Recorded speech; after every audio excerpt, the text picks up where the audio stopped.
connecting security solutions with security leaders. Security you should know starts now. Welcome to Security You Should Know. I'm your host, Rich Straffolino. Today, we're going to be talking with Speakeasy and finding out what they're doing in AI governance. Now, the problem that they're addressing, it is something everyone seems like they're trying to grapple with right now, and that is securing the AI control plane. Helping us figure out why we're having some problems with this, why we need better solutions for this, are George Finney, the CISO over at the University of Texas System, and Nick Espinoza, host of the Deep Dive radio show. George, I'm going to start with you, and I got to ask, why is knowing what your AI agent can access a problem for the industry right now? Well, I think first, we don't really know very well what our employees can access. So starting there, it's a little challenging to know what the agents are doing. I think it's both an identity issue as well as a data access issue. So we've said for like a decade, DLP is dead. We need better data governance controls. AI agents make it more challenging because sometimes the humans are giving agents their identities. You've got non-human identities. Non-human identities outnumber human identities by like 100 to 1. So just so complicated to get everything together, especially when AI is accelerated so much. Like we didn't have a runway to get better. Just so many different complicated challenges. It's like a perfect storm.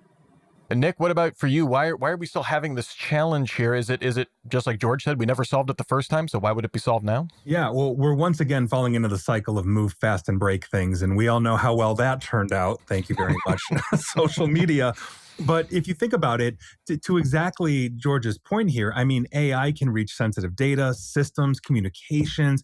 We set the permissions way too broad. We don't have good identities on these kinds of things. And so it can make a mistake or maybe get a malicious instruction that could possibly expose things.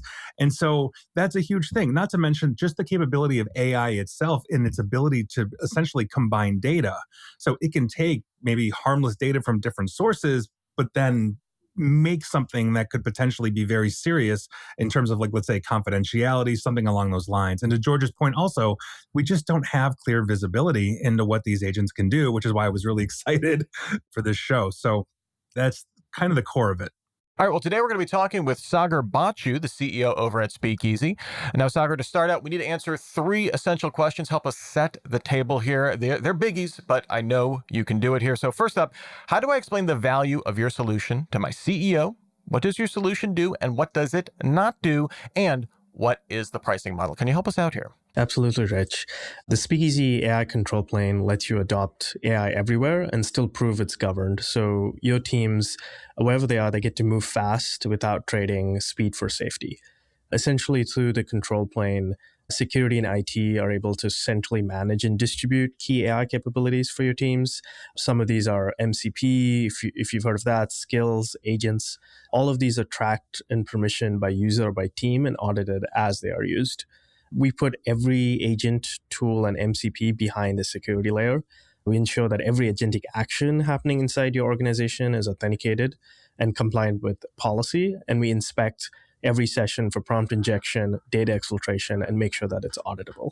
We're not another model. We don't build your agents for you, and we don't rip out your entire stack. We plug into your existing identity and SSO and govern AI on top of that. The control plane is tailored to the enterprise, so pricing is structured as a pre-commit based on historical AI use. Larger pre-commit, the cheaper the overage pricing. This is similar to infrastructure platforms like Datadog in pricing. AI usage is not slowing down. We all know that. So we want to sleep easy knowing your team's usage is governed. Excellent. So I liked a lot of what I was hearing there. I'm sure it sparked some interesting questions from our panelists here. So, Nick, I'm going to start with you. What comes to mind? What do you want to know more about with Speakeasy? Yeah, well, with everything you just said, and I think the first question that you asked, Rich, just the dovetail of this is, should an AI agent ever be permitted to take actions that no human or individual can fully understand? Like, even when that action we all know is statistically more effective, oftentimes in the human alternative, like, where's the line there? Yeah, absolutely. It's a really great question. Ultimately, it comes down to first what permissions the employee has. So what can the individual do? I think we always need to start even for an agent with a human delegator that determines the kind of minimum level of access that can be done. And in many cases also determines a ceiling to the access that can be done as well. So I think that's where we start. After that, I think we have to start thinking about agents as having agent identity. And so once you determine an identity for the agent, you can then govern it just same way you do an employee. Set levels of permissions, access to systems, have an audit trail as an individual identity within the organization. All right, George, jump in there. What questions do you have for Sagar and for Speakeasy? So the burning question on my mind is, I know the tagline is we're an AI control plane, but in my mind, right, you're also focusing very much on a specific solution, like developers, agents, but there's so many tools now that are popping up around AI security generally. When I hear AI control plane, I think about a comprehensive solution that will govern my SaaS use, that'll govern embedded LLMs or agents inside, I don't know, Salesforce or whatever other tools that our folks are using. So can you talk about governing every agent? Does that mean a comprehensive thing, or are you really just focused into just this one element of AI security? Yeah, great question. Control plane does mean a comprehensive solution. It's absolutely what we are building towards. We have started on the side that we have seen really take off within enterprises, which is what I categorize as workforce AI. So humans using products like OpenAI, Anthropic, Cursor, other platforms to do daily operations and automations. We start by governing those. Those are platforms that are well understood. And then we are expanding with a device agent that actually ships on device and so allows us to govern more broad-based AI usage. So that will give us access to SaaS providers, anything that you are actually interacting with through your own device. And then finally, there's product or deployed agents in the cloud that we do through API integration. So we're actually able to integrate to any platform as long as you can actually plug in an API call into the system. So our goal is really to be comprehensive, but we're also practical, starting with the places where the majority of usage is living today. So I'd like to stick with governance for a second and kind of piggyback off of what George said here, because immediately your answer just pops into my head. Like, at what point does legitimate governance become excessive surveillance, right? Because we are talking about integration of agents, an overview of artificial intelligence, but it could be considered that it's monitoring employees or developers, as we've talked about, or even their ideas as they're writing them down or whatever. So where is the balance there between the governance side of Speakeasy versus the potential surveillance of the employee? And how could an employer really assure their employees that, you're not Big Brother? Yeah, that's a great one. We don't want to become the panopticon inside organizations by any means. I think the other side of the coin of governance is enablement. And that's how we try to approach a lot of the problems that we're solving. Ultimately, the thing that we want to do is when an employee is using AI, if they encounter a situation that the system deems as risky, dangerous, not compliant with policy, the most important thing to do is actually first warn the employee so that they can course correct. And so even before admins go through that or see an alert, the employee is able to change the course of the agent that they're interacting with. To give you a very concrete example, perhaps you're connecting with an API or an MCP server that is not deemed as part of your set of servers for your company.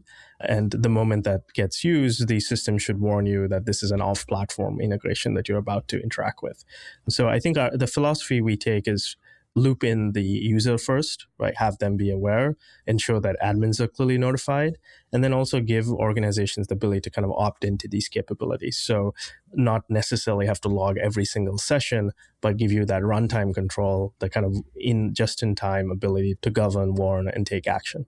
So let me just pile on to Nick's question. So when I think about governance, risk, and compliance, especially around data, we're doing a lot of, house-to-house fighting when it comes to the contracts, right? So we cannot let AI companies train on our data like at all. But is that going to be something you take into account that you can give us information back on? Yes, definitely. We ourselves as a platform, as I mentioned earlier, we're not a model and we don't build models. And so we don't train on that data ourselves. What we do focus on is ensuring we understand where your data is being sent to, what systems it's coming in and out of. So I think the role that we play on that, George, is that we will help you understand exactly how that data is getting used. Yeah. And let me piggyback on the piggyback here, because I think this is a really interesting conversation, because then should like some organizational capabilities, to George's point, remain just permanently unavailable to AI agents? And let me clarify this a bit here, because it's not about the technology. I'm sure the technology is perfectly capable of handling it. But as I'm looking at it, should there be like certain decisions that just simply ought to remain fundamentally in human hands and not AI? I think a concrete example I can tie this back to is HR within a company. Do you want the HR team's actions to be logged and have agents taking action on their behalf and a system like ours deciding permission?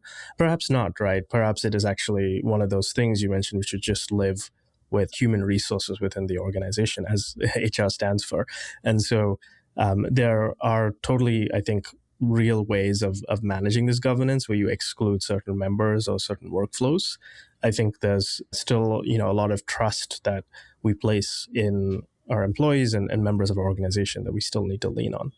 So I feel like I'd be remiss if I didn't, just ask a question about the current news of the week. Could you have stopped OpenAI from attacking Hugging Face? That's a really good question. And wow, what a crazy moment for our industry this week to have that kind of event take place. First of all, I'd like to say, it's great to see the kind of disclosure of that and how it's being discussed in the open. I think that's really important.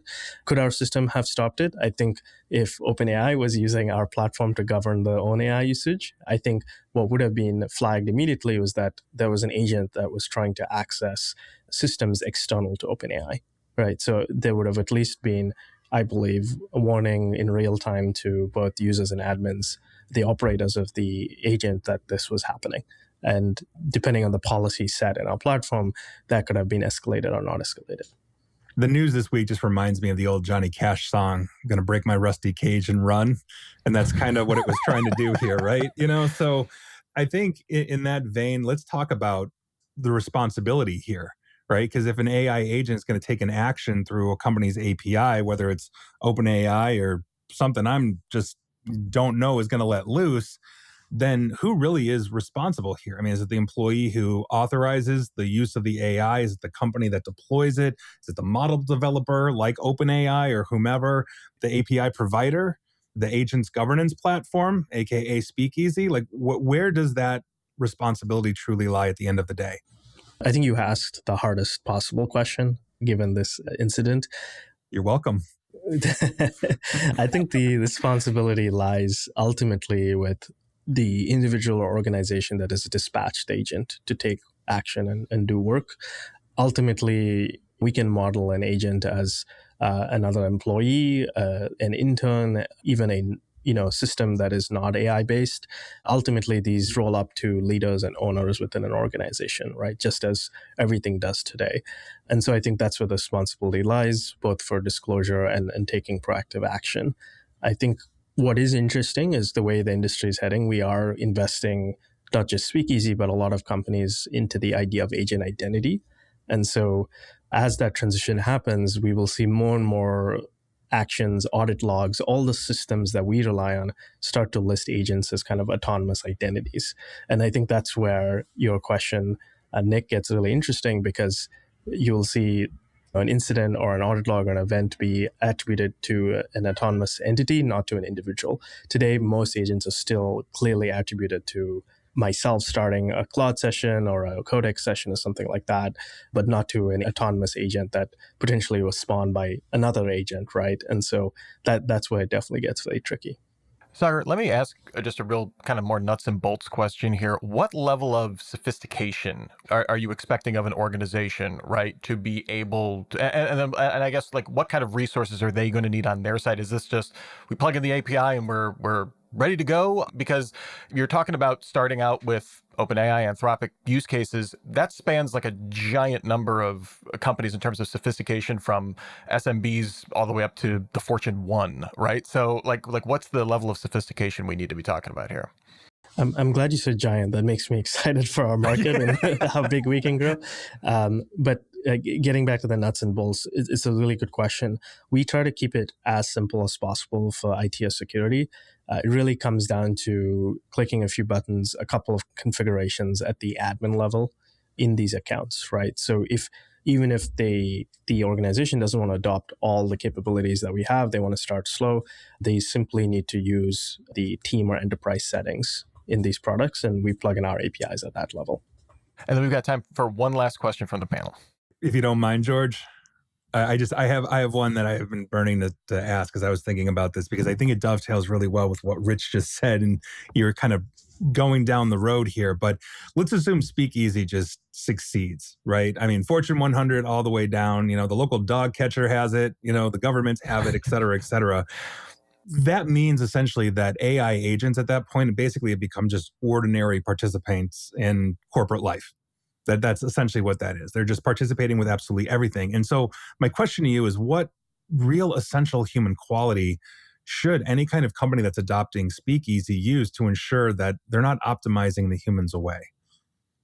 I think at the end of the day, I believe individuals, organizations will benefit greatly from using AI. However, I think it's important not to have cognitive surrender. Right? We should not give up our judgment and the decision making that we do as individuals, as accountable owners of all of these businesses. I still believe that agents need to be working with direction, with however autonomous and powerful they get, there are still humans in the loop to exercise that judgment. And I think that that's really the most important quality that we shouldn't get rid of, right? We shouldn't just purely rely on rules and detection systems and permissions and just kind of things that we can encode or even potentially offload to other AI to do for us. There still needs to fundamentally be a human in the loop that is reviewing, understanding, and building intuition on what these agents are doing. And Sagar, what's one thing we didn't ask about that we need to know? I think one thing worth knowing, just so everyone understands like how big of a problem this is and how it's happening today. Nick, you asked the question of when Speakeasy is successful working with Fortune 100 all the way to local businesses. That's already happening today. We've been really lucky to work with kind of a really strong roster of enterprises running AI governance on us, all the way from companies like LaunchDarkly in the developer space to Cloudinary. We work with a wide variety of businesses today. All right, that's just about it for this episode of Security You Should Know. To learn more, head on over to speakeasy.com. If you have any feedback or questions, send them over to us about the show at feedback@cisoseries.com. A huge thanks to George and Nick for helping us learn more about Speakeasy. And thank you so much, Sagar, for your time and being game to answer all of these questions. We had some thorny ones, and it was a great conversation. And thank you for listening to Security You Should Know. That wraps up another episode of Security You Should Know. If you like this program, please subscribe, tell your friends, and leave us a review. All companies showcased on this program are sponsors of CISO Series. If your company would like to be spotlighted and interviewed by our security leaders, go to our contact page on cisoseries.com or just email us at info@cisoseries.com. Thank you for listening to Security You Should Know, connecting security solutions with security leaders.